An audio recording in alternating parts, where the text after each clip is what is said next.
Hello dear student. In mathematics of standard 10th, it is chapter number 15, probability, and it is part number 1.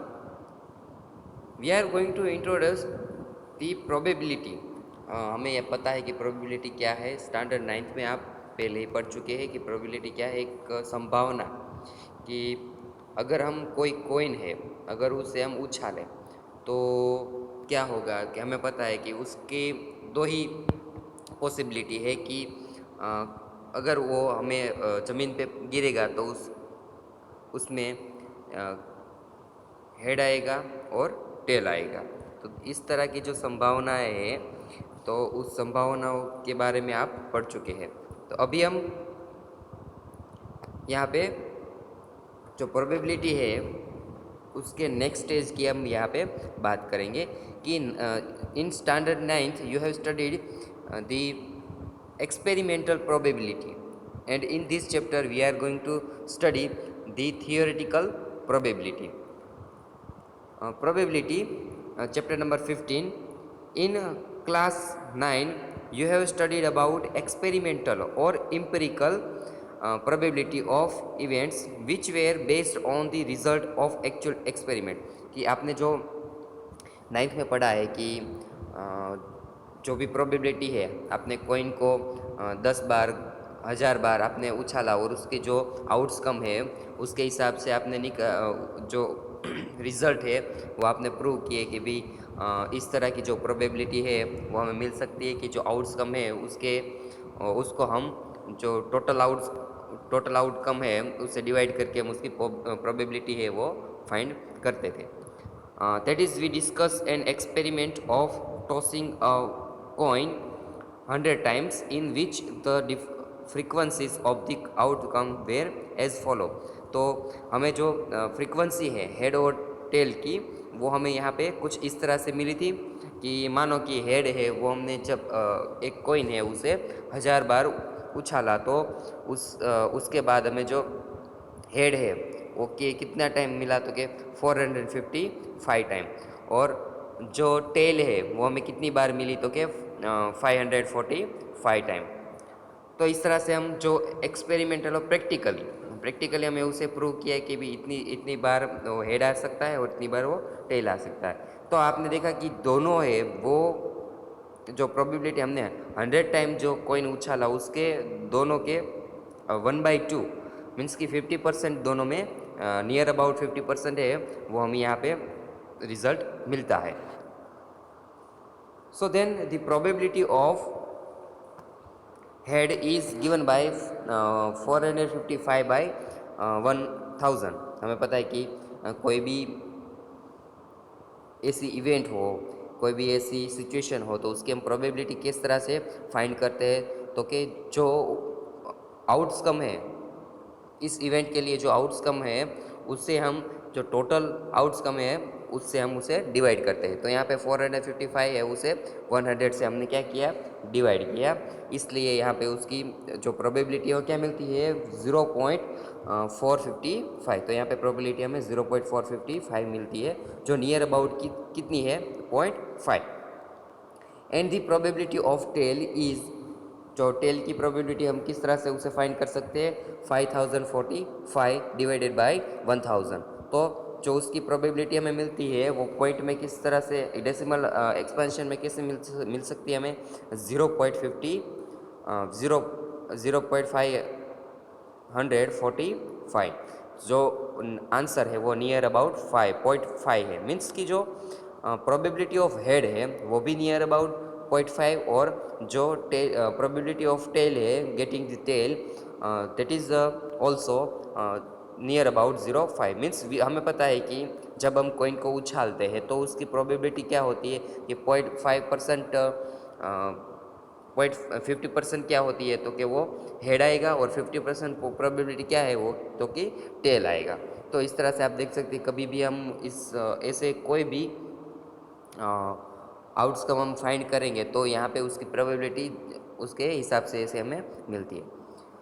Not that we note that here these probabilities are based on the result of an actual experiment, ये जो हमने standard 9th में जो हमने probability find की थी वो क्या थी, तो एक्चुअल एक्सपेरिमेंट, हम खुद से एक्सपेरिमेंट करते हैं और उसका जो रिजल्ट है हम लिखते हैं और उसके बाद हम जो उसकी प्रोबेबिलिटी फाइंड करते हैं। So of as experiment of tossing coin 1000 time. For this reason they are called experimental और empirical probability। जो इस तरह की जो probability है, जो हम एक्सपेरिमेंट करके, हम खुद से एक्सपेरिमेंट करके जो probability हम फाइंड करते हैं, उससे सारी probability हमको क्या कहेंगे, एक्सपेरिमेंटल और एम्पेरिकल probability। तो इस तरह की probability है उसे हम एक्सपेरिमेंटल और एम्पेरिकल प्रोबेबिलिटी कह सकते हैं। जो ये प्रोबेबिलिटी जो वर्ड है, the definition of probability was given by Pierre Simon Laplace in 1795। तो यहाँ पे जो प्रोबेबिलिटी जो वर्ड और जो उसकी डेफिनेशन है कि प्रोबेबिलिटी है क्या, तो उसकी जो डेफिनेशन है वो किसने दी थी, तो कि पियर साइमन लाप्लास। पियर साइमन लाप्लास, जो यहाँ पे आपको उसकी फ़ोटो एक दी गई है, उन्होंने 1795 में इसकी जो डेफिनेशन है उसकी दी गई। उसकी जो थोड़ी सी हिस्ट्री है यहाँ पे दी गई, that is probability theory had its origin in the 16th century when an Italian physician and mathematician J Cardan wrote the first book on the subject. जो प्रोबेबिलिटी है उसके ऊपर एक उसने जो मैथमेटिशियन और फिजिशियन है जे कार्डन, उन्होंने एक बुक लिखी थी इस सब्जेक्ट पर, that was the book on the games of chance. The book on the games of chance. ये जो बुक है वो बेस्ड ऑन वो हम जो कार्ड्स खेलते हैं उसके ऊपर ये जो बुक्स है पूरी की पूरी लिखी गई थी, the books on games of chance. Since its inception, the study of probability has attracted the attention of great mathematician James Bernoulli, A.D. Morway, and Pierre Simon Laplace are among those who made significant contribution on this field. Laplace theory, analytic days, probabilities, 1820 and 1812 is considered to be the greatest contribution by a single person to the theory of probability. In recent years, probability has been used extensively in many areas such as biology, economics, genetics, physics, sociology etcetera. हम जो कोई भी probability जो ये word है, इनके हिसाब से जो प्रोबेबिलिटी जो डेफिनेशन है इन लोगों ने दी, और जो प्रोबेबिलिटी है वो सिर्फ मैथ्स में नहीं लेकिन कई और जो एरियाज़ है, कोई फील्ड है उसमें भी वो यूज़ होते हैं। इकोनॉमिक्स है, बायोलॉजी है, सोशियोलॉजी है, फिजिक्स है, उन सब में प्रोबेबिलिटी यूज़ होता है कि हम जो अनुमान लगाते हैं कि भाई बारिश होगी या नहीं होगी, और इस तरह से हम कोई अगर दो टीम क्रिकेट टीम है वो खेल रही है तो कि भी इंडिया जीतेगी या हारेगी, तो इस तरह के जो अंदाज है जो हम अनुमान लगाते हैं वो सब क्या है, probability. So let we understand such type of probability here in mathematics. There are two types of probability. First one is experimental or empirical probability that we have discussed in previous class. What is if it is based on actual experiment. So this type of probability is known as the empirical or experimental probability. और दूसरी वाली जो है second one is the theoretical probability, और उसे हम कह सकते हैं classical probability। जो दूसरी है theoretical probability, ये जो प्रोबेबिलिटी है उसे हम एक्चुअल रिजल्ट से हम प्रूव नहीं करते, लेकिन हम क्या करते हैं, उसे सपोज करते हैं कि चलो कि बारिश होगी या नहीं होगी, तो उसकी जो प्रोबेबिलिटी हो 50-50% हो जाएगी कि होगी तो 0.5 और नहीं होगी तो 0.5। तो इस तरह से जो इस तरह की जो प्रोबेबिलिटी है उसे हम थियोरेटिकल प्रोबेबिलिटी कहेंगे और उसे हम क्लासिकल प्रोबेबिलिटी पे कह सकते हैं। यहाँ पे हम in this chapter we are going to discuss about this type of that is the theoretical probability or classical probability that we discuss here. In this chapter we are going to introduce a theoretical approach of probability.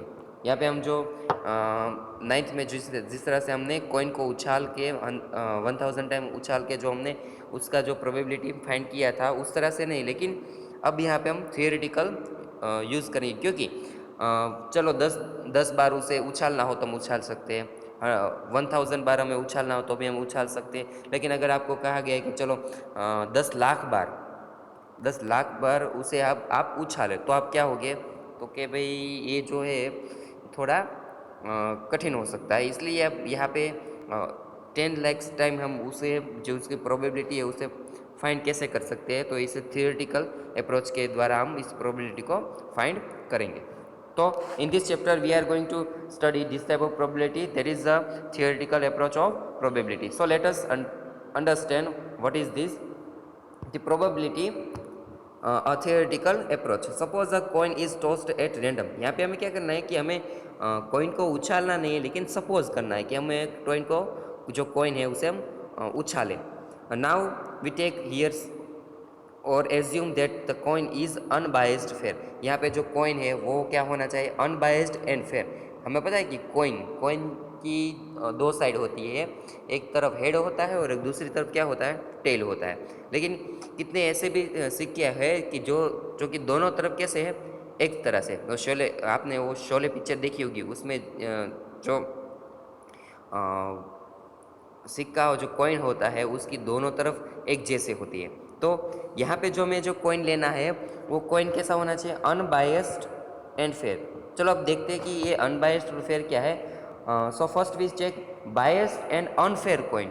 हम कैसे कह सकते हैं ये जो coin है biased और unfair है। The coin having both side are similar. जो शोले वाला जो सिक्का था उसमें जो कॉइन था उसे हम कह सकते हैं बायस्ड और अनफेयर कह सकते हैं, क्योंकि उसकी जो दोनों साइड है वो एक जैसी थी। तो इस तरह के जो सिक्के हैं उसे हम कैसे कह सकते हैं, biased and unfair. Then the outcome will be unfair और नॉट इक्वली लाइकली। तो जो उसके तरह से जो आउटकम होगा वो हमें कैसा मिलेगा, अनफेयर मिलेगा। क्योंकि हम अगर आप दो लोग खड़े हो, अगर उसके बीच में अगर इस तरह का कोई सिक्का उछालेंगे तो एक जो बोलेगा, मानो कि जो कॉइन हमें दिया गया है वो दोनों तरफ से कैसा है, तो कि दोनों तरफ हेड है। अगर दो टीम है तो उसमें से एक जो ए टीम है वो अगर कहे कि हेड, तो अगर हम उस सिक्के को उछाले तो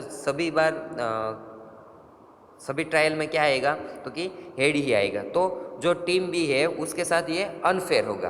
तो इस तरह का जो कॉइन है उसे कैसे कहेंगे, बायस्ड एंड अनफेयर कॉइन। और उसके जो आउटकम है वो क्या होंगे, unfair and not equally likely. क्योंकि हम दोनों को इक्वली जो है उसे हम फेयरली हम उसे नहीं दिखा सकते। तो इस तरह का जो आउटकम होगा वो क्या होगा, अनफेयर और नॉट लाइकली। अगर दूसरा वाला सिक्का देखें तो वो क्या है, unbiased and fair coin. Unbiased को क्या कहेंगे कि जो सिक्का है कि दोनों तरफ अलग अलग, एक तरफ टेल है और एक तरफ हेड है। तो इस तरह का जो सिक्का है, कॉइन है, उसे हम क्या कहेंगे, अनबायस्ड एंड फेयर। तो इस तरह का जो सिक्का है, तो coin having not same side then the outcome will be fair and equally likely. तो इस तरह का जो सिक्का है उससे हम दोनों टीम है ए और बी, उन दोनों के साथ जो जजमेंट है वो एक तरह से कर सकते हैं दोनों के तो इस तरह का जो सिक्का है उसे हम क्या कहेंगे, unbiased and fair coin. However in this chapter from now on we will assume that all the experiment have equally like outcome. यहाँ पे जो कॉइन है वो क्या किस तरह का हम लेंगे, अनबायस्ड एंड फेयर कॉइन। किस तरह का कॉइन लेंगे, जो दोनों तरफ की जो बाजुएं है वो अलग अलग है। तो इस तरह की जो हमें जो आउटकम मिलेंगे वो क्या मिलेंगे, इक्वली लाइकली आउटकम। सो जो हम यहाँ पे जो थियोरेटिकल अप्रोच है प्रोबेबिलिटी का, तो उसे हम कैसे हम प्रूव कर सकते हैं। तो उसके लिए हमें जो 9th में आपने जो एक फॉर्मूला है उसका कि हम प्रोबेबिलिटी किस तरह से फाइंड कर सकते हैं, वो फॉर्मूला है, उस फॉर्मूला का यूज़ ही हम यहाँ पे करने जा रहे हैं। So to find The probability of any event, the theoretical probability, also called classical probability of an event E, written as P of E. हम किसी भी इवेंट है उसकी प्रोबेबिलिटी को हम कैसे लिख सकते हैं? P of E, probability of E, and it is defined as, हम उसे डिफाइन कैसे कर सकते हैं? तो probability P of E is equal to number of outcome favourable to E, कि जो इवेंट E है उसमें कितने आउटकम है उससे हम उसे डिवाइड करेंगे number of possible outcome of the experiment. ये जो हमें पूरे का पूरा जो एक्सपेरिमेंट करेंगे उसमें जो टोटल आउटकम है उससे हम उसको डिवाइड कर देंगे। तो इस फॉर्मूला के यूज़ के साथ हम सारे के सारे जो एग्जाम्पल है उसे हम उसमें से हम प्रोबेबिलिटी है वो फाइंड कर सकते हैं। तो ये जो फॉर्मूला है it is very IMP and we have to remember this formula. So P of E is equal to number of outcome favorable to E and divided by number of all possible outcomes of the experiment। तो इस formula से इससे हम किसी भी event है उसकी probability find कर सकते हैं। So let we take some example. तो यहाँ पे जो पहला एग्जांपल दिया गया है, find the probability of getting a head when a coin is tossed once. हमें जो कॉइन है उसे एक ही बार उछालना है। कितनी बार? एक ही बार। तो हमें उसकी प्रोबेबिलिटी ऑफ फाइंड करनी है कि अगर कॉइन को उछालने से हेड आता है तो वो हेड की प्रोबेबिलिटी क्या है, कि वो हेड है उसकी प्रोबेबिलिटी हम किस तरह से फाइंड कर सकते हैं? उसे सिर्फ एक ही बार उछालना है। Also find the probability of getting a tail. So solution of a given example here, when a coin is tossed once then the number of possible outcome is 1।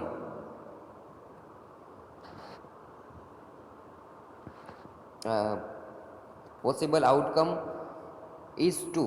यहाँ पे आउटकम, टोटल आउटकम कितने हैं? तो कि वो 2 है, 1 नहीं, पर कितने हो गए? 2। कि when a coin is tossed once then the number of possible outcomes is 2। हमें पता है कि यहाँ पे टोटल जो हम कॉइन को अब एक बार उछालेंगे तो उनमें से टोटल आउटकम क्या क्या होगा? तो एक हेड होगा और दूसरा क्या होगा? टेल। तो टोटल आउटकम क्या हो गया? 2। तो कि एक हेड होगा और एक टेल होगा। So now the event given year, event first event जो यहाँ पे हमें पहली इवेंट दी गई है कि we want to find the probability of getting a head when a coin is tossed. So event E, उसे हम एज्यूम कर लेंगे event E that is getting a head when we toss a coin. So ये पहली event हो गई। दूसरी event क्या है? हमें फाइंड क्या करना है कि प्रोबेबिलिटी ऑफ गेटिंग टेल। तो दूसरी इवेंट है क्या है कि इवेंट एफ, उसे हम एफ से एज्यूम कर लेंगे।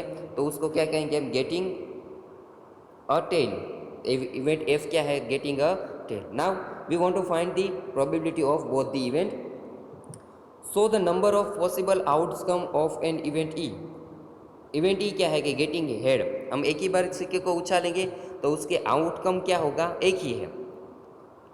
तो इवेंट ई के लिए जो पॉसिबल आउटकम क्या हो गए? 1 हो गए।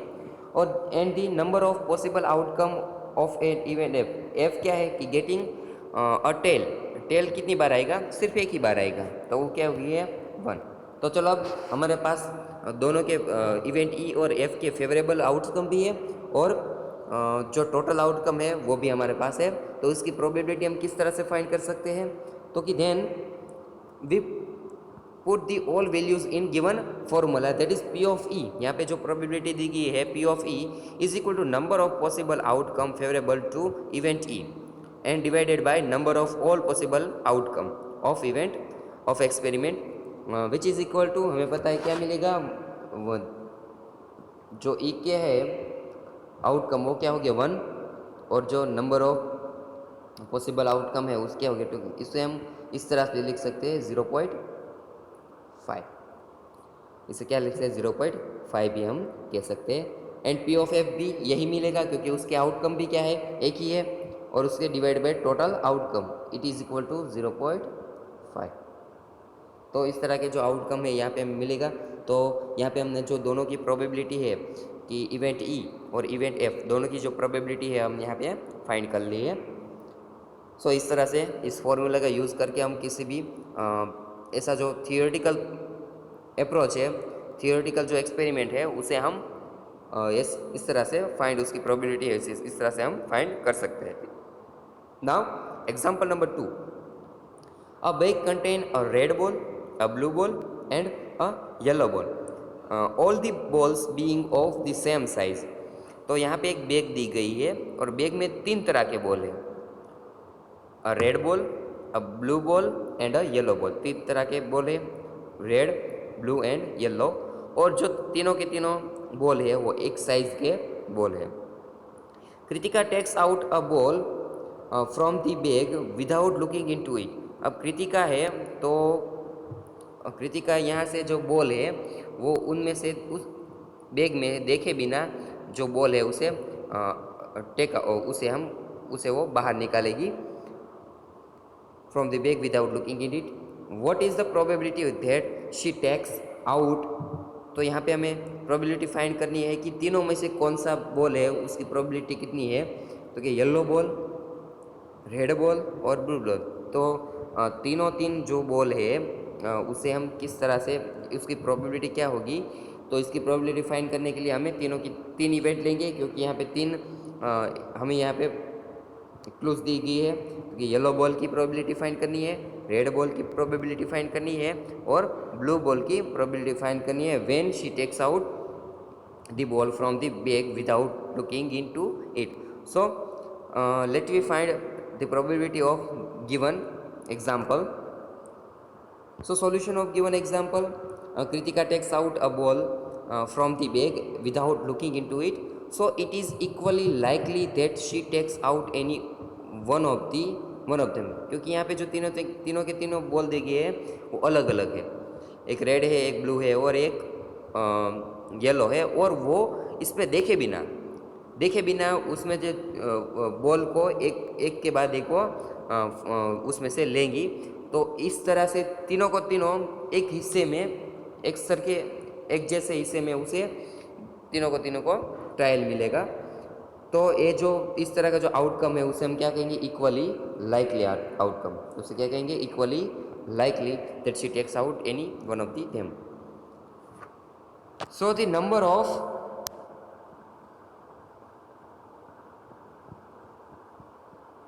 यहाँ पे, so the number of possible outcomes when a ball is taken out from bag is 3। यहाँ पे पॉसिबल नंबर क्या है, पॉसिबल आउटकम के नंबर क्या है, तो कि 3, क्योंकि बैग के अंदर कितने टोटल ट्रायल कितने हो गए, 3 ट्रायल, क्योंकि उसमें बैग में बॉल कितने हैं, 3, एक ब्लू, रेड एंड येलो। तो यहाँ की टोटल आउटकम है वो बैग में से क्या बैग की टोटल आउटकम है उसे क्या हो गया, 3। अब यहाँ पे हमें जो 3 एक्सपेरिमेंट है उसे अलग अलग इवेंट में हम लिख देंगे। जो पहले इवेंट है, event Y, the ball taken out is yellow. जो बॉल कृतिका है वो निकालेगी उसे तो हम इवेंट वाई कह देंगे। Event B, the ball taken out is blue, और event R, the ball taken out is red.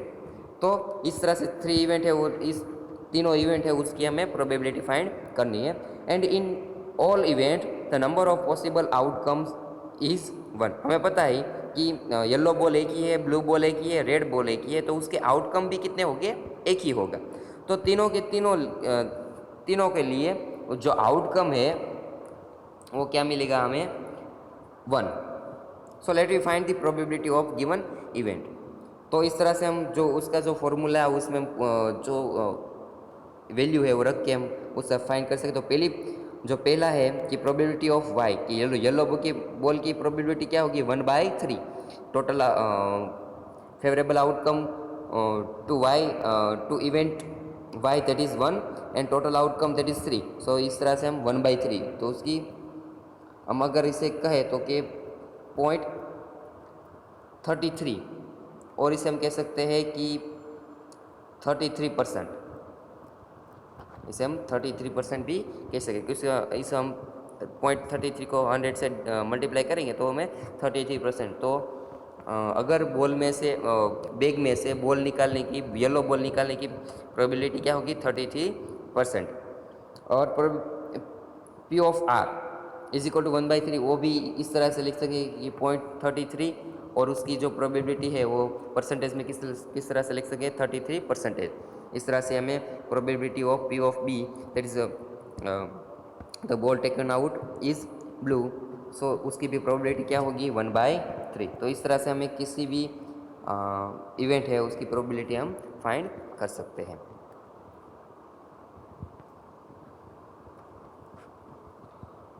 Now about example number 3, suppose we throw a die once। Die क्या है कि वो उसके हमने डाई देखी है कि जो डाई है उसकी 6 साइड होती है, तो 6 की 6 साइड पर अलग अलग नंबर लिखे हैं 1 to 6। तो और ये जो डाई है वो भी क्या है फेयर डाई है। फेयर डाई मीन्स क्या होगी कि उसके जो 6 के 6 नंबर है वो सभी साइड पे लिखे हुए हैं, एक भी नंबर 2 बार नहीं लिखा गया, तो वो उस तरह की जो डाई है वो क्या होगी फेयर डाई होगी। Once then what is the probability of getting a number greater than 4। हमें प्रोबेबिलिटी किस तरह की फाइंड करनी, greater than 4। Greater than 4 means कौन सा नंबर आने की संभावना है, तो क्या 5 और 6। और what is the probability of getting a number less then और इक्वल टू 4। और यहाँ से 4 और 4 से कम उतने आउटकम आने वाले कितने आ सकते हैं 1 2 3 और 4। तो इस दोनों की जो प्रोबेबिलिटी है वो हमें यहाँ पे फाइंड करनी है। तो solution of given example, that is solution here when we throw a die once, हमें एक ही बार डाई को थ्रो करना है, then the number of possible outcome is 6। तो पॉसिबल आउटकम क्या आ सकता है, 1 भी आ सकता है, 2 भी आ सकता है, 3 भी आ सकता है, 4 भी आ सकता है, 5 भी आ सकता है और 6। तो टोटल आउटकम क्या हो सके उसके 6 हो गए। अब यहाँ पे हम एक बारी बारी से जो प्रोबेबिलिटी हमें दी गई है वो हम फाइंड करेंगे। तो first event that is event E, क्या हमें कहा गया था, getting a number greater than 4। Event E क्या है कि getting a number greater than 4, जो 4 से ज़्यादा आउटकम है वो कौन से हो सकते हैं। So the number of possible outcome favourable to event E is 2। तो उसके फेवरेबल आउटकम क्या हो गए 2 हो गए, क्योंकि 4 से ज़्यादा कौन से नंबर आ सकते हैं 5 और 6। डाई पे कौन से नंबर, तो क्या 5 और 6 नंबर है वो इवेंट ई में आ सकते हैं। तो उसके पॉसिबल आउटकम क्या हो गए 2 हो गए। तो इस तरह से पी ऑफ ई एम क्या मिलेगा is equal to 2/6। P of E M में क्या मिला 2/6। तो 2/6 के हिसाब से अगर यहाँ पे हम उसके कॉमन टर्म है वो कैंसिल करें तो 2 1 ज़ा 2 और 2 3 ज़ा 6। तो इस तरह से हमें इसकी प्रोबेबिलिटी क्या मिलेगी 1/3, क्या होगी 1/3। तो अगर इवेंट ई एफ, अब यहाँ पे इवेंट एफ क्या है, तो getting a number less then और इक्वल टू 4। 4 और 4 से कम, 4 और 4 से कम क्या क्या आ सकती है 1 2 3 and 4।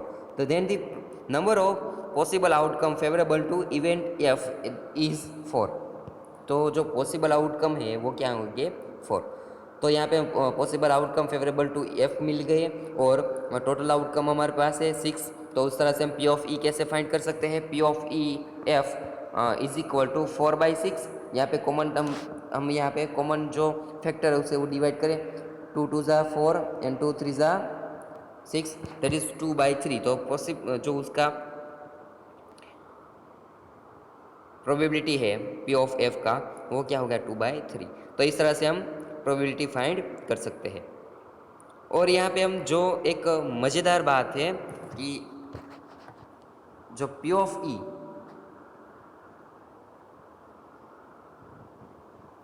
Plus P of B P of F, अगर उसका दोनों का जो आप सम लेंगे तो वो क्या हो जाएगा 1।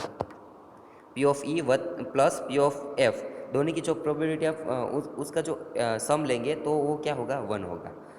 मीन्स कि आप जो इस तरह की जो आउटकम है उसे आप अगर उसका सम लेंगे तो उसका 1 आएगा। Here E and F are not elementary event because E has 2 outcomes and F has for outcome. हम यहाँ पे एक चीज़ है, यहाँ पे हम नोट करेंगे कि एलिमेंट्री इवेंट किसे कह सकते हैं? अगर कोई ऐसी इवेंट है जिसका आउटकम सिर्फ एक आए, ऐसी इवेंट जिसका आउटकम सिर्फ क्या होना चाहिए? एक ही होना चाहिए। तो इस तरह का जो इस तरह की जो इवेंट होगी उसे हम क्या कहेंगे? Elementary event. क्या कहेंगे? Elementary event. जैसे कि हमने हेड और टेल में देखा कि हेड और टेल है, उसकी जो आउटकम है वो क्या होगी? हेड की आउटकम क्या है? एक ही है, और टेल की आउटकम क्या है? वो भी एक ही है। तो इस तरह की जो इवेंट है उसे क्या कर सकते हैं हम? Elementary event. अगर जो एलिमेंट्री इवेंट है उसका जो आप सम लेंगे तो वो क्या होगा? आएगा इक्वल टू 1। एलिमेंट्री इवेंट होता है। तो यहाँ पे हमने देखा कि पी ऑफ ई और पी ऑफ एफ है, वो एलिमेंट्री इवेंट है या नहीं? तो ये दोनों जो इवेंट है वो एलिमेंट्री इवेंट नहीं है, बिकॉज कि जो इवेंट ई है उसमें जो आउटकम है वो 2 है, और एफ है उसमें आउटकम क्या है? 4 है। हमने क्या कहा कि ऐसी इवेंट की जिसका आउटकम सिर्फ क्या होना चाहिए? एक ही होना चाहिए। तो इस तरह का जो इवेंट है उस इवेंट को हम क्या कहेंगे? एलिमेंट्री इवेंट, जिसका आउटकम सिर्फ और सिर्फ क्या होना चाहिए? एक। तो हमने यहाँ पे 3 तरह के एग्जाम्पल लिए। एग्जाम्पल 1 हेड और टेल का, उसकी प्रोबेबिलिटी हमने फाइंड की। फिर एक बॉल वाला, बराबर, तो उस जो बॉल है उसकी प्रोबेबिलिटी। और हाँ, तो वो जो बॉल में हमने जो एक्सपेरिमेंट किया उसमें हमें पता है कि येलो बॉल आने की प्रोबेबिलिटी क्या है, उसका आउटकम क्या है? वो भी एक ही है। ब्लू का तो वो भी एक है, और रेड का तो भी एक है। तो उसे हम एलिमेंट्री इवेंट कह सकते हैं। तो यहाँ पे हमने जो तीनों के तीनों एग्जाम्पल लिए है उस हिसाब से हम अब यहाँ पे जो रिमार्क्स है वो हम यहाँ पे फाइंड करेंगे, और जो रिमार्क्स है वो हमें याद रखने हैं कि जो इस अगर यहाँ पे हमें एग्जाम्पल दिए गए हो तो हम किस तरह से उसे डिस्ट्रीब्यूट कर सकते हैं, उसे कैसे कह सकते हैं भी ए इवेंट किस तरह की है, ए इवेंट किस तरह की है, और अगर हमें जो प्रोबेबिलिटी मिलनी चाहिए तो वो कि उसका रेंज कितना होना चाहिए, प्रोबेबिलिटी हमें कितनी मिलनी चाहिए, वो सारे के सारे जो प्रॉब्लम्स है वो इस रिमार्क्स से हम सॉल्व कर सकते हैं। तो here we are going to discuss 5 remarks and it those are very important, so let you pay attention here. So that we are going to discuss remarks that we, and these remarks are very IMP, and you have to note these all remarks. The first remarks, यहाँ पे जो first remark है वो क्या दिए गए? An event having only one outcome of the experiment is called N elementary event. अगर कोई इवेंट है, कोई घटना है, उसका जो आउटकम है वो अगर एक ही है, अगर एक ही है तो उस तरह की इवेंट को हम क्या कहेंगे? Elementary event.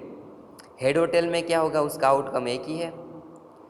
एक बैग में हमने जो तीनों के तीनों बॉल रखे थे वो तीनों के तीनों बॉल है वो एक ही थे, तो उसके आउटकम भी क्या मिलेंगे? एक ही मिलेगा. तो इस तरह की जो इवेंट है उसे हम क्या कहेंगे? एलिमेंटरी इवेंट कहेंगे. Let E and F are elementary event. एक एक्सपेरिमेंट हमने किया है, तो वो मानो कि सिक्का है उसे हमने उछाला, तो उस सिक्के के हमें 2 इवेंट मिलेंगे. एक है इवेंट जो है कि हेड मिलने वाला है, और दूसरी इवेंट है क्या? टेल मिले उसकी इवेंट. तो जो दोनों की दोनों घटना है वो कैसी होगी? An elementary event. और दोनों की दोनों इवेंट क्या कौन सी है? एलिमेंट्री इवेंट, क्योंकि उसके आउटकम में क्या मिलेंगे? एक ही मिलेंगे. तो let E and F are elementary event, then P of A and P of F P of E and P of F is equal to 1. इसका मतलब क्या हुआ? That is observe that the sum of the probability of all elementary events of an experiment is equal to 1. अगर कोई एक ऐसा experiment है और उस एक्सपेरिमेंट में जो दी गई इवेंट है वो सारी की सारी क्या है? तो क्या एलिमेंटरी इवेंट है. तो उस सारी की सारी जो एलिमेंटरी इवेंट है उसका अगर आप सम लेंगे तो वो क्या आएगा? Equal to 1. 1 से कभी ज़्यादा आएगा नहीं. अगर जो उसका आंसर 1 से ज़्यादा आए और कम आए तो उसका मतलब है जो इवेंट दी गई वो एलिमेंट्री इवेंट होगी नहीं। जो एग्जांपल नंबर 2 था उसमें सारे तीनों में कि हमें जो P of E P of Y थी प्लस पी ऑफ बी थी और plus P of are.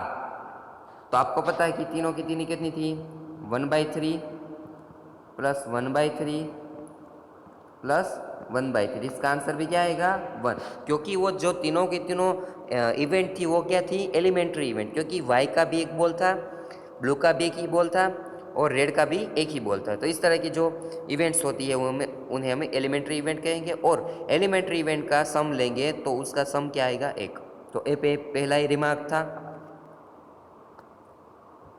Now remark number 2, the event E bar. हमें इवेंट ई पता है लेकिन इवेंट के जो ई है उस पे हमने एक छोटी सी लाइन कर दी, तो उससे हम क्या कहते हैं ई बार। ई बार है event E bar representing not E is called the complement of the event ई।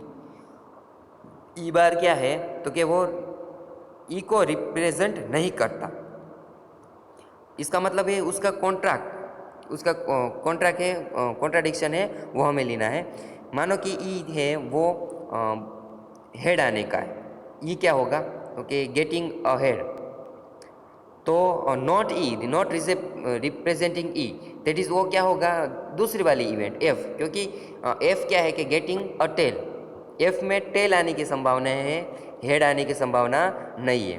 तो एफ है वो ई की क्या हो जाएगी कॉम्प्लीमेंट इवेंट, क्या हो जाएगी कॉम्प्लीमेंट इवेंट। तो इस तरह से the event E bar representing not E, event E क्या है कि ई को रिप्रेजेंट करता है, तो ई बार क्या होगा कि वो ई को रिप्रेजेंट नहीं करता, is called the complement of the event E.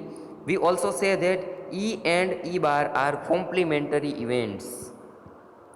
ई है वो ई बार का कॉम्प्लीमेंट है, ई बार कौन किसका ई का कॉम्प्लीमेंट है, तो दोनों एक दूसरे के कॉम्प्लीमेंटरी इवेंट्स में उसे कह सकते हैं। तो let we understand with an example.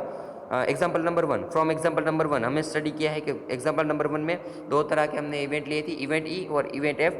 Event E क्या थी गेटिंग हेड और इवेंट एफ क्या थी गेटिंग टेल। टेल में हेड नहीं आएगा और हेड में ई नहीं आएगा। सो वेयर हमें पता है कि दोनों के दोनों जो इवेंट है वो एलिमेंट्री इवेंट है, तो उसका जो सम लेंगे तो क्या मिलेगा हमें 1 मिलेगा। Where E is event getting head and F क्या है getting tail, then F is the event not getting head. पता है ना, अगर एफ है वो इवेंट क्या है गेटिंग अ टेल, मीन्स उसमें टेल आ सकती है लेकिन हेड आ सकता नहीं है। तो एफ को हम दूसरी तरह से किस तरह से बोल सकते हैं कि F is a event not getting head, और नॉट गेटिंग हेड है वो कॉम्प्लीमेंट किसका हो गया ई का हो गया। Then F is equal to E bar, E bar हो गया, means that is F is complementary event of E. So we can तो ऐसी जो एलिमेंट्री इवेंट है कॉम्प्लीमेंट्री इवेंट है, तो इसके कॉम्प्लीमेंट्री इवेंट को आपको फाइंड करना है तो उसे इजी से इस फॉर्मूले से फाइंड करना है। अगर आपके पास प्रोबेबिलिटी ऑफ ई है, ई इवेंट की जो प्रोबेबिलिटी आपको दी गई है, तो अगर आपको उसकी कॉम्प्लीमेंट की प्रोबेबिलिटी फाइंड करनी है तो आप उसे किस तरह से फाइंड कर सकते हो, ये फॉर्मूला है उसे आप यूज़ करके उसकी कॉम्प्लीमेंट्री इवेंट की प्रोबेबिलिटी फाइंड कर सकते हैं। किस तरह से, तो probability of E bar means के complement of E, probability of complement of E is equal to 1 minus probability of E.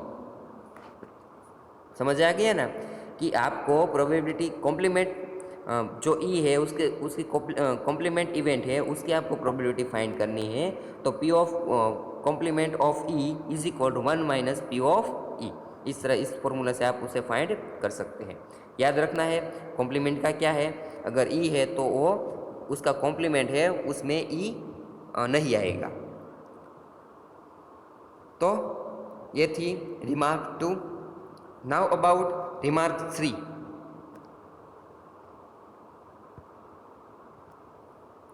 Remark 3, the probability of an event which is impossible, ऐसी probability कि वो हो ही नहीं सकती, to occur is 0।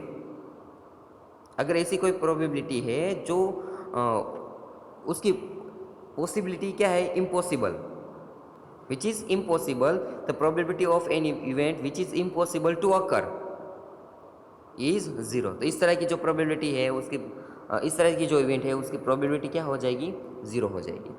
Then the probability of an event which is impossible to occur is 0। Such an event is called an impossible event. इस तरह के जो इवेंट है उसे किस इवेंट कहेंगे, इम्पॉसिबल इवेंट कहेंगे। For example when we throw die then the possible outcome are 1 2 3 4 5 and 6। हमें पता है कि अगर हम एक डाई लेंगे तो डाई की 6 साइड है और 6 साइड में सारों की सारी जो सरफेस है उस सरफेस में फेसिस पर कौन से नंबर आ सकते हैं उसके फेस पर, तो कि 1 आ सकता है, 2 आ सकता है, 3 आ सकता है, 4 आ सकता है, 5 आ सकता है और 6। तो ये 6 के 6 नंबर है, उसके 6 के जो फेस है उस फेस पे वो आ सकता है। लेकिन अगर आपको कहा गया but what is the probability of getting a number 8 in a single throw of 8, अगर आपको कहा गया है कि 8 आने की संभावना क्या है, तो वो क्या हो जाएगी, 0, क्योंकि डाई पर 8 कभी आएगा ही नहीं, क्योंकि उस पर 8 नंबर है वो कभी रिटर्न ही उसका फेस है उसमें 8 आएगा ही नहीं। तो इस तरह की जो इवेंट है उस इवेंट को हम क्या कहेंगे, इम्पॉसिबल इवेंट। और इस तरह की जो इवेंट है उसकी प्रोबेबिलिटी हमेशा क्या हो जाएगी, 0। क्या हो जाएगी, 0, क्योंकि डाई में कभी 8 आएगा ही नहीं, तो उसकी जो आउटकम है वो क्या हो जाएगा, 0। तो उसकी प्रोबेबिलिटी हम किस तरह से फाइंड कर सकते हैं, since no face on the die is marked 8 so there is no outcome favourable to 8, that is the number of outcome is 0। जो 8 के लिए आउटकम क्या हो जाएगा, 0, क्योंकि 8 है वो कभी डाई पे आएगा ही नहीं, तो उसका आउटकम क्या हो जाएगा, 0। सो P that is getting 8, probability of getting 8 is equal to 0, outcome क्या है, 0, और टोटल आउटकम 6 है, तो उसकी प्रोबेबिलिटी क्या हो गई, 0। तो इस तरह से अगर कोई ऐसी इवेंट है कि वो इम्पॉसिबल है, कैसे हो जाएगी, इम्पॉसिबल। अगर कॉइन है, कॉइन को हम उछालें तो हमें पता है कि हेड आएगा और क्या आएगा, टेल, लेकिन वो कभी अपनी जो राउंड एज है वो एज पर कभी सीधा खड़ा नहीं रहेगा, कभी सीधा ऐसे खड़ा नहीं रहेगा। तो वो जो आउटकम है उसे हम कैसे कह सकते हैं, इम्पॉसिबल इवेंट। वो जो इवेंट है वो उसे क्या कहेंगे हम, इम्पॉसिबल इवेंट। सो उसकी प्रोबेबिलिटी क्या होगी, 0। Now remark number 4, the probability of an event which is sure to occur. ऐसी कोई प्रोबेबिलिटी है जो श्योर है कि होगी ही, पता ही है कि होगी ही, बराबर। तो इस तरह की जो इवेंट है उससे हम क्या कहेंगे, उसकी जो प्रोबेबिलिटी है वो क्या मिलेगी हमें, हमेशा उसकी 1 प्रोबेबिलिटी, टोटल प्रोबेबिलिटी क्या मिलेगी उसकी, 1, क्यों है कि ये होने ही वाला है, बराबर। मानो कि हम कहें कि इंसान मरने वाला है, तो उसकी प्रोबेबिलिटी क्या होगी, वो श्योर है, श्योर इवेंट है कि इंसान मरने ही वाला है, भले ही वो लंबा जिए, लेकिन ऐसा एक एज आएगी कि जब वो मर जाएगा। तो ये जो इवेंट है वो श्योर है, सर्टेन है। तो इस तरह की जो इवेंट है उसकी प्रोबेबिलिटी क्या होगी, 1, क्या होगी, 1। तो the probability of an event which is sure और सर्टेन टू अकर इज 1। तो इस तरह की जो प्रोबेबिलिटी इवेंट है उसकी प्रोबेबिलिटी क्या होगी, 1 होगी। सच an event is called a sure event और अ सर्टेन इवेंट। और इस तरह की जो इवेंट है उसे क्या कहेंगे, श्योर और certain event. For example let event E is a getting number less than 7 when a die throw once. अब ऐसी हमें एक घटना दी गई है कि अगर हम डाई को थ्रो करें तो उसमें 7 से कम नंबर आने की संभावना क्या हो सकती है, 7 से 9 आने की संभावना क्या क्या हो सकती है हमें पता है। तो the possible number of outcome are 1 2 3 4 5 and 6। तो टोटल जो पॉसिबल आउटकम कितने हो गए, 6 हो गए, कितने हो गए, 6 हो गए। Then the number of possible outcome favourable to event is 6। तो पी ऑफ ई क्या मिलेगा, 6/6 and that is equal to 6, क्योंकि यहाँ पे जो कहा गया है कि लेस देन 7 है, वो हमें पता ही है कि 7 से कम इवेंट जो डाई पे जो नंबर है वो आने ही वाला है, 1B 2B 3B 4 5 एंड 6, ये छः के छः आ सकते हैं, तो उसकी जो प्रोबेबिलिटी वो क्या होगी 1, क्योंकि ये जो इवेंट है वो क्या हो जाएगी श्योर और सर्टेन इवेंट, क्योंकि इसकी प्रोबेबिलिटी हमेशा क्या मिलेगी 1। Now about fifth remark, from the definition of the probability P of E, we see that the numerator is, numerator क्या है, number of outcome favorable to event E is always less than or equal to the denominator, that is total out number of total outcome।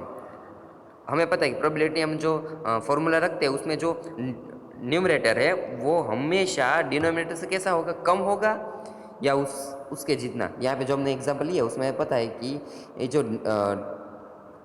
Numerator है वो denominator से कभी भी ज़्यादा नहीं हो सकता, उसके जितना, और उससे कम हो सकता है लेकिन उससे ज़्यादा कभी हो सकता नहीं है। सो मीन्स कि उसकी जो प्रोबेबिलिटी है, किसी भी इवेंट की प्रोबेबिलिटी अगर आप फाइंड करें तो किसके बीच में मिलेगी, 0 से 1 के बीच में।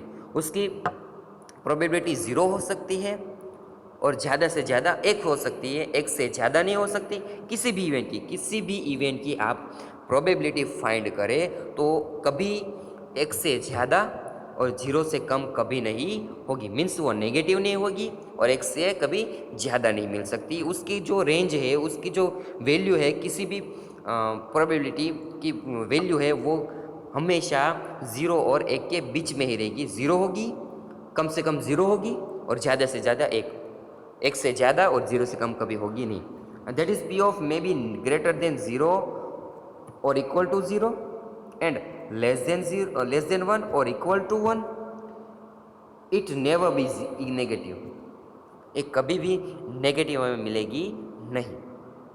तो इस तरह से हम ये जो पाँच रिमार्क्स है उसे हमें याद रखना है और इस हिसाब से हम सारे के सारे जो आगे के एग्जाम्पल है उसे हम फाइंड करेंगे, सॉल्व करेंगे। तो यहाँ पे जो हमने आज जो लेक्चर में पढ़ा है उस लेक्चर के हिसाब से एक्सरसाइज में कुछ इस तरह के एग्जाम्पल दिए गए हैं। क्वेश्चन नंबर 1 2 3 4 5 एंड 6 जो सारे के छः एग्जाम्पल हैं उस तरह के हैं।